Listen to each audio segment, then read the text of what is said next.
AP రాజకీయాల్లో ఎప్పుడూ hot topic గా ఉంటారు సీనియర్ ఐఏఎస్ ఆఫీసర్ శ్రీలక్ష్మి. తాజాగా ఏపీ సీఎం గా చంద్రబాబు నాయుడు గెలిచిన తర్వాత అభినందించేందుకు ఇతర సీనియర్ ఐఏఎస్లతో కలిసి ఆమె కూడా బొకే తీసుకుని వెళ్లారు. కానీ చంద్రబాబు మాత్రం నువ్వు వద్దు నీ బొకే వద్దని మొహం మీద చెప్పేశారు. దీంతో ఆమె నవ్వుకుంటూ వెనక్కెళ్లిపోయారు. ఇక మంత్రిగా బాధ్యతలు స్వీకరించిన తర్వాత ఫైల్ పై సంతకాలు పెట్టించేందుకు నారాయణ దగ్గరకు వెళ్లగా మీ సేవలు మాకు అక్కర్లేదు, మీ సంతకాలు కూడా అవసరం లేదని తేల్చి చెప్పేశారు. అంతేకాదు మీరు ఏ ఫైల్స్ ను తయారు చేయొద్దు, సంతకం కూడా చేయొద్దని శ్రీలక్ష్మికి చెప్పారు. ఆ తర్వాత వెంటనే ఆమెను జీఐడీలో రిపోర్ట్ చేయాలని ఆదేశించింది ప్రభుత్వం. ఇలా 2 సార్లు ఘోర అవమానానికి గురయ్యారు శ్రీలక్ష్మి. ఒక మహిళా అధికారిగా ఉన్న శ్రీలక్ష్మి తీరు మొదటి నుంచి వివాదాస్పదమే. ఏపీ మాజీ సీఎం వైఎస్ జగన్ అక్రమార్జన కేసులో జైలుకు వెళ్లి వచ్చారామె. అంతేకాదు జైల్లో ఉండగా ఆమె కాళ్లు చచ్చుబడిపోయి కుర్చీకే పరిమితమయ్యారు. బెయిల్ మీద బయటకు వచ్చాక మళ్లీ ట్రీట్మెంట్ తీసుకుని మామూలు మనిషి అయ్యారు. ఆ తర్వాత శ్రీలక్ష్మి మీద ఉన్న కేసులను కోర్టు కొట్టివేయడంతో మళ్లీ ఉద్యోగంలో జాయిన్ అయ్యారు శ్రీలక్ష్మి. కానీ ఆమెకు రావాల్సిన పదవులు, ప్రమోషన్లు అన్ని ఆగిపోయాయి. ప్రధాన కార్యదర్శి కావాల్సిన శ్రీలక్ష్మి మొదటి నుంచి వైఎస్ కుటుంబానికి దగ్గరగా ఉందనే పేరుంది. అంతేకాదు గత ఎన్నికల్లో వైఎస్ జగన్ కు లబ్ధి చేకూర్చేలా జీవోలు జారీ చేశారు. టీడీపీని ఓడించేందుకు ఆమె ప్రయత్నించారనే కోపంతోనే టీడీపీ అధినేత చంద్రబాబు నాయుడు గుర్రుగా ఉన్నారని విశ్వసనీయ వర్గాల సమాచారం.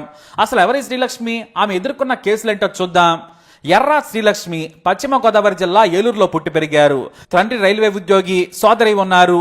కేపీడీటీ స్కూల్లో 10th వరకు చదివారామె.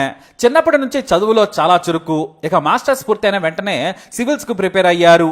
మొదటి అటెంప్ట్ లోనే సివిల్స్ టాప్ 4th ర్యాంక్ సాధించారు. దీంతో ఆమెకు సొంత రాష్ట్రాన్ని కేడర్గా ఎంచుకునే అవకాశం దక్కింది. 1988లో సివిల్ సర్వీసెస్ కి ఎంపికయ్యారు శ్రీలక్ష్మి. అంతేకాదు కేవలం 22 ఏళ్లకే ఆమె ఐఏఎస్ సాధించి రికార్డు క్రియేట్ చేశారు. మధ్యతరగతి కుటుంబంలో పుట్టిన శ్రీలక్ష్మి ఎంతో కష్టపడి చదువుకున్నారు. ఆ తర్వాత ఐపీఎస్ అధికారి గోపీకృష్ణను ఇష్టపడి పెళ్లి చేసుకున్నారు. వీరికి 2 పిల్లలు. వారంతా అమెరికాలో చదువుకుంటున్నారు. అయితే శ్రీలక్ష్మి పేరు మొదటిసారిగా వైఎస్ జగన్ అక్రమార్జన కేసులో ప్రముఖంగా వినపడింది. ఆ తర్వాత కర్ణాటక వ్యాపారవేత్త గాలి జనార్దన్ రెడ్డికి అక్రమంగా గనులను లీజుకిచ్చిన వ్యవహారంలో జైలుకెళ్లారు. అయితే ఈమె తన భర్త గోపీకృష్ణ ఒత్తిడి వల్లే అక్రమార్జనకు అలవాటు పడ్డారనే కమెంట్స్ కూడా వినిపించాయి. ముఖ్యమంత్రికి మంత్రులకు సన్నిహితంగా ఉంటూ వారు ఎక్కడ సంతకం పెట్టమంటే అక్కడ పెట్టేదనే కమెంట్స్ వినిపించాయి. నిబంధనలను పట్టించుకోకుండా ఆమె ఎన్నో వివాదాస్పద నిర్ణయాలు తీసుకుని అక్రమార్కులకు వంత పాడారనేది అభియోగం. అందుకే శ్రీలక్ష్మిని బదిలీ చేయకుండా తమకు కావలసిన చోట ఉంచుకునేవారు నాటి పాలకులు. వాస్తవానికి ఆమె ఎక్కువగా పురపాలక శాఖలోనే పనిచేశారు. కానీ వైఎస్ వచ్చిన తర్వాత శ్రీలక్ష్మి హవా సాగింది. అయితే నాటి ఓ ప్రముఖ ప్రభుత్వ సలహాదారు సిఫార్సుతో వైఎస్ రాజశేఖర రెడ్డికి చెప్పించి మరీ పరిశ్రమలో గనుల శాఖ కార్యదర్శిగా పోస్టింగ్ తెచ్చుకున్నారు. వైఎస్ సహా కీలక సలహాదారు ఒకరు చాలా క్లోజ్ కావడంతో ఆమె ఇష్టారాజ్యంగా వ్యవహరించారనే విమర్శలొచ్చాయి. ఆమెకు పూర్తి స్వేచ్ఛ ఉండడంతో శ్రీలక్ష్మి తాను అనుకున్న ఫైల్స్ పై సంతకాలు పెట్టేసేవారు. ఆమె హాయాంలోనే ఏకంగా 500లకు పైగా గనుల లీజు కేటాయింపులు, లీజుల పొడిగింపులు, ఉత్తర్వులు వెలువడ్డాయి. అంటే ఎంత స్పీడ్ గా పనిచేశారో అర్థం చేసుకోవచ్చు. అయితే సంప్రదింపులు, చర్చలు లేకుండా డైరెక్ట్ గా సీఎం ఆఫీస్ తో చర్చలు జరిపి గనుల లీజులను ఇచ్చేవారనే విమర్శలు కూడా వినిపించాయి. వైఎస్ ఉన్నంత వరకు పరిశ్రమ శాఖలోనే పనిచేశారు. కానీ ఇంతలో వైఎస్ చనిపోయారు. అయినా కూడా నెల రోజుల పాటు అదే శాఖలో ఉన్నారామె. 2009 అక్టోబర్లో ఆ శాఖ నుంచి శ్రీలక్ష్మి బదిలీ అయ్యారు. అప్పుడే ఆమె చేసిన తప్పులు బయటపడ్డాయి. వాటిలో గాలి జనార్దన్ రెడ్డికి చెందిన ఓబులాపురం మైనింగ్ కు సంబంధించి ఎక్కువగా ఆమె లబ్ధి చేకూర్చారు. నాడు గాలి జనార్దన్ రెడ్డి స్టీల్ ఫ్యాక్టరీ ఏర్పాటు చేస్తున్నారనే సాకు చూపించి పోటీదారులందరినీ కూడా ఆమె తప్పించారు. అనంతపురం తాడిపత్రిలో తాము ఉక్కు ఫ్యాక్టరీ నిర్మాణం పూర్తి చేశాం, తమకు గనులు కేటాయించమని నాడు ఎస్జేకే స్టీల్స్ దరఖాస్తు చేసుకుంటే ఒక పెన్ను పొడితో తిరస్కరించారు శ్రీలక్ష్మి. అదే రోజు మాత్రం అసలు ఫ్యాక్టరీనే కట్టని ఓఎంసీకి మాత్రం ఏకంగా 108 హెక్టార్ల గనులను కేటాయించారు. ఇవన్నీ కూడా నిబంధనలను ఉల్లంఘించి కేటాయించారనే కమెంట్స్ వినిపించాయి. అంతేకాదు ఉత్తర్వుల్లో మాత్రం క్యాట్ అనే పదాన్ని తొలగించినందుకు దాదాపు 80 లక్షల లంచం తీసుకున్నారనే ఆరోపణలు కూడా వచ్చాయి. అయితే శ్రీలక్ష్మి ఉత్తర్వులను ఆసరాగా చేసుకుని గాలి జనార్దన్ రెడ్డి లక్షల కొద్ది టన్నుల ఐరన్ ఓర్ ను తరలించుకుపోయారు. ఇది కాకుండా మిలియన్ టన్నుల బాక్సైట్ నిక్షేపాలున్నాయి. ఇవన్నీ కూడా అటవీ ప్రాంతాల్లోనే ఉన్నాయి. దీంతో గిరిజనులు ఉండే ప్రాంతాల్లో గనులకు లీజుకు ఇవ్వద్దని సుప్రీంకోర్టు కూడా తీర్పిచ్చింది. అయినా కూడా శ్రీలక్ష్మి వాటిని పట్టించుకోలేదు. వైఎస్ సూచనల మేరకు రస్సాల్ ఖైమా, జిందాల్ కంపెనీలకు గనులను కట్టబెట్టారు. ఇది కాకుండా ఎన్నో నిబంధనలను ఆమె ఉల్లంఘించారు. అయితే నాడు మరో భారీ ఆరోపణ శ్రీలక్ష్మి మీద వచ్చింది. ఖమ్మంలోని బయ్యారం గనులను దివంగత సీఎం వైఎస్ అల్లుడు అనిల్ కు చెందిన రక్షణ స్టీల్స్ కు ఆమె కేటాయించారనే ఆరోపణలు వచ్చాయి. ఇలా శ్రీలక్ష్మి చేసిన అడ్డగోల పనుల వల్ల విలువైన ప్రజా వనరులు దోపిడీకి గురయ్యాయి. ప్రభుత్వ ఆదాయానికి గండిపడ్డాయని నాడు శ్రీలక్ష్మి తీవ్ర విమర్శలు ఎదుర్కొన్నారు.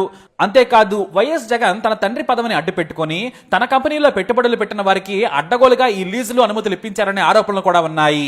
ఆ తర్వాత విచారణ జరిపిన సిబిఐ వైఎస్ జగన్ అక్రమాస్తుల చిట్టా తీస్తే ఈ గనులు తీసుకున్న వారు జగన్ కంపెనీలో పెట్టుబడులు పెట్టిన వారు ఒకటేనని తేలిపోయింది. ఇలా గనుల నుంచి జగన్ అక్రమాస్తుల వరకు అన్నింట్లోనూ విచారణ ఎదుర్కొన్నారు శ్రీలక్ష్మి. అయితే వైఎస్ మరణానంతరం 2011 నవంబర్ 28న శ్రీలక్ష్మిని సిబిఐ అరెస్ట్ చేసి జైలుకు పంపింది. దాదాపు ఏడాది పాటు జైల్లోనే ఉన్నారు. బెయిల్ వచ్చినా కూడా ఆమెకు కోర్టు నుంచి క్లీన్ చిట్ రాలేదు. సుదీర్ఘ న్యాయ పోరాటం తర్వాత ఆమెకు ఉపశమనం కలిగింది. అంతేకాదు గత ఏడాది శ్రీలక్ష్మిపై సిబిఐ పేర్కొన్న అభియోగాలను తెలంగాణ హైకోర్టు కొట్టేసింది. దీంతో ఆమె ఉపశమనం పొందారు. 2016లో ఓబులాపురం గనుల అక్రమ కేసులో నిర్దోషిగా బయటపడ్డారు శ్రీలక్ష్మి. కోర్టు ఆదేశాలతో నాడు సర్వీసుల్లో చేరిన ఆమెను రాష్ట్ర విభజన తర్వాత శ్రీలక్ష్మిని తెలంగాణకు కేటాయించింది కేంద్రం. కానీ తాను ఏపీలో పుట్టి పెరిగాను, నాకు పోస్టల్ అడ్రస్ చూసి తెలంగాణకు కేటాయించమని, తనను ఏపీకి కేటాయించాలని కేంద్రాన్ని కోరింది శ్రీలక్ష్మి. కానీ నాటి సీఎం చంద్రబాబు నాయుడు ఒప్పుకోలేదు. పైగా కార్యదర్శి స్థాయి అధికారిని నిబంధనల ప్రకారం డిప్యుటేషన్ పై పంపడం కుదరదని, నిబంధనలు ఒప్పుకోవని కేంద్రం నిరాకరించింది. దీంతో ఆమె బాబు సీఎంగా ఉండగా తాను వెళ్లలేననుకుంది. కానీ 2017లో క్యాట్ ట్రిబ్యునల్ను ఆశ్రయించారు. నేను పుట్టింది పెరిగింది ఏపీలో, తనను సొంత రాష్ట్రమైన ఏపీకి కేటాయించాలి, నేను టాప్ ర్యాంకర్గా చేరానని క్యాట్లో పిటిషన్ వేసింది. దీంతో విచారణ చేసిన క్యాట్ ఏపీకి ఆమెను కేటాయించారు. అంతేకాదు నాడు తెలంగాణ సర్కార్ కూడా ఆమెను రిలీవ్ చేసింది. అయితే ఇక వైఎస్ జగన్ సీఎం అయిన తర్వాత శ్రీలక్ష్మికి మళ్లీ పవర్ఫుల్ పోస్టులు దక్కాయి.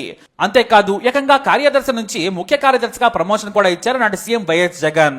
మళ్లీ మున్సిపల్ శాఖ ప్రత్యేక కార్యదర్శిగా పనిచేశారు. కానీ నేటి సీఎం చంద్రబాబు నాయుడు శ్రీలక్ష్మిపై కోపంగా ఉండడానికి ఇంకో కారణం ఉంది. మొదటి నుంచి వైఎస్ ఫ్యామిలీకి దగ్గరగా ఉంటారనే పేరుంది. ఆయా కేసుల్లో కూడా ఆమె జైలుకి వెళ్ళొచ్చారు. సరిగ్గా 2024 ఎన్నికలకు ముందు శ్రీలక్ష్మిపై టీడీపీ ఆరోపణలు చేసింది.